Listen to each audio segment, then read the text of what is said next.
అందరికి దసరాకి మేమైతే ఖరగ్పూర్ వెళ్ళాం. ఫుల్ వీడియో అయితే పెడుతున్నాను, ఎక్కడ కూడా స్కిప్ చేయకుండా అయితే చూసండి. ఫస్ట్ టైం కనుక మన ఛానల్ని చూస్తున్నట్లయితే ప్లీజ్ సబ్స్క్రైబ్ చేసి సపోర్ట్ అయితే చేయండి.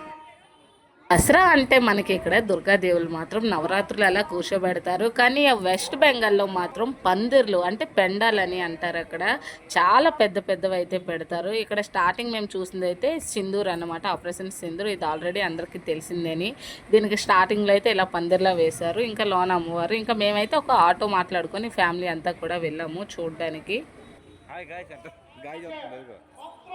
నేనేదో వీడియో తీసుకుంటున్నా అంటే మా పక్క నుండి బావేమొచ్చో వాయిస్ అయితే ఇస్తున్నాడు. ఇంక ఇది సెకండ్ పెండల్ అన్నమాట. ఇక్కడ కూడా చాలా బాగుంది. చాలా అంటే మనం ఇటువైపు దుర్గాదేవులకు మాత్రమే ఖర్చు పెడతారేమో కానీ ఆంధ్ర సైడ్ వెస్ట్ బెంగాల్కి మాత్రం పందిర్లు వేయడానికే లక్షలు లక్షలు పెడతారు. చాలా ఓపికతో కూడా చేస్తారు. పెళ్ళి అయిన తర్వాత నుండి నేనైతే ఇది సెకండ్ టైం అనుకుంటా. పెళ్ళైన స్టార్టింగ్లో 1 ఇయర్ వెళ్ళాను, మళ్ళీ ఇన్ని ఇయర్స్ తర్వాత అయితే వెళ్ళాను చూడడానికి. యాక్చువల్లీ మేమైతే నైట్ టైం తిరగడానికి వెళ్దామని అయితే ప్లాన్ చేసుకున్నాం అందరమే. కానీ అక్కడికి వెళ్ళాకే తెలిసిన విషయం ఏంటి అంటే అక్టోబర్ 5th వరకు అయితే ఆటోలు ఏం కూడా నడవవు. అంటే దసరా మొత్తం అయ్యి క్లియర్ అయ్యేంత వరకు అయితే, అది కూడా మార్నింగ్ 3 to ఆఫ్టర్నూన్ 3 వరకు మాత్రమే. ఈవినింగ్ టైం మాత్రం అసలు ఏం కూడా లేవు. ఎవరికైనా వెహికల్స్ ఉంటే వాళ్ళు వెళ్ళొచ్చు అంతేగాని ఇంకా ఎక్కడికైనా దగ్గర చూడాలంటే పాదయాత్ర చేయాలి. ఇంకా మేము పొద్దున్నే చూసాం. ఈ సెట్ మాత్రం చాలా బాగుంది. ఎవరికైనా ఐడియా ఉందా ఇది ఏ సిటీ అనేది? అదేనండి దుబాయ్. మనకి చూసారా గోల్డ్ కూడా దానికి తగ్గట్టు అయితే ఇక్కడ సెట్ చేశారు. చాలా బాగుంది, అసలు నాకైతే భలే నచ్చింది.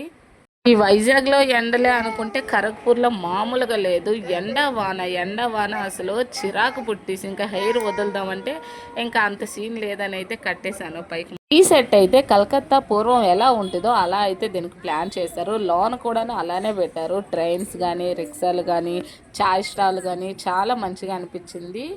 ఇంకా అన్ని పెండళ్ళు ఇవన్నీ చూసేసరికి ఆటో ఎక్కి దిగి కాళ్ళు అయితే బాగా పట్టేసినట్లు ఉన్నాయి పిల్లలకి. అందుకే పిల్లలు అయితే రాలేదు, ఆటోలోనే కూర్చున్నారు. ఇప్పుడు ఇలా ఉంటుందా అని అయితే అనిపించింది ఈ సెట్ అంతా చూసాక. కలకత్తా తెలియని వాళ్ళకి చాలా మందికి ఐడియా అయితే వచ్చుంటుంది ఒకప్పుడు ఇలా ఉండే అని.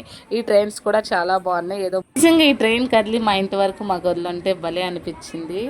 అట్లుంటది మనతోని. మా పిల్లలు అయితే ఎక్కారు. మా రెండో పాప అయిన నా చిడి తల్లి దీపు అయితే ఎక్కారు. తెగ అయితే సంబరపడిపోతున్నారు. ఏదో నిజంగా ట్రైన్లో ఎక్కిన ఫీల్ అయితే అవుతున్నారు. మా పెద్దదినా చూడండి ఫోటో ఇచ్చేది కదా.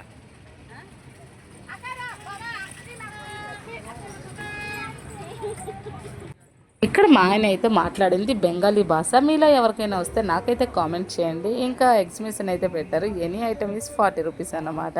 మనకి ఎన్నున్నా సరిపోవు అన్నట్లు కొంటూనే ఉంటాము. కొన్నవి కూడా ఎక్కడో ఒక దగ్గర మిస్ అవుతూ ఉంటాయి. ప్రతి ఇంట్లో ఉన్న గోలే అది.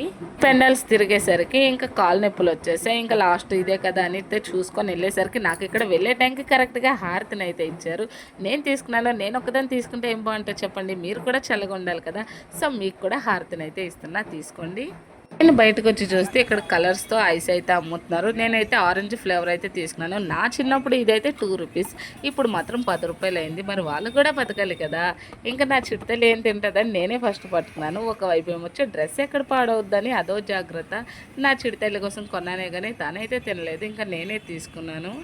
చిన్నప్పటి జ్ఞాపకాలు కూడా చాలా బాగుంటాయి అసలు. అప్పుడప్పుడు ఇలాంటివి కనిపిస్తూ ఉంటే ఎప్పుడైనా మీరు జాతరలోకి వెళ్ళేటప్పుడు ఇది మాత్రం ఖచ్చితంగా మిస్ అవ్వకండి. ఎందుకంటే ఇలాంటివి చిన్న చిన్నవి మళ్ళీ మళ్ళీ మనం కావాలన్నా సరే దొరకవు. ఇదైతే ఈవినింగ్ టైం వెళ్ళాము. ఇది చూడడానికి ఎంత పెద్ద పెండాలంటే అసలు ఆ అమ్మవార్లకి చూడడం ఏంటి, ఈ పందిర్లు చూసేసరికి మాకు అయిపోతుంది. ఆ పందిర్ల కోసం మాత్రం మేము మళ్ళీ ఈవినింగ్ కాలు నొప్పులైనా సరే వెళ్ళాము. ఇక్కడ మాత్రం చాలా బాగుంది అసలు. ఐస్ క్రీమ్ లాలీపాపులతో అయితే చేశారు. చిన్నపిల్లలు మాత్రం బాగా ఆకట్టుకుంటారు.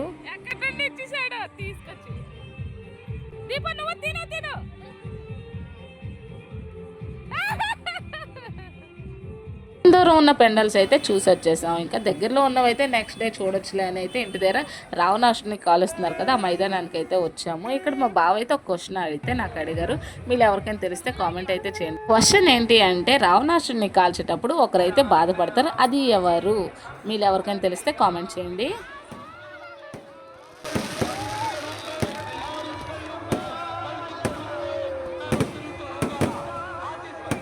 కరెక్ట్గా 6 o'clockకి మాత్రం అయితే స్టార్ట్ చేస్తారు కాల్చడం. ఇంకా వర్షంకి అయితే సగం తడిసిపోయింది, ఇంకా అందుకనే సగం కాలి సగం కాలినట్లు ఉన్నాడు రావణాసుడు అయితే.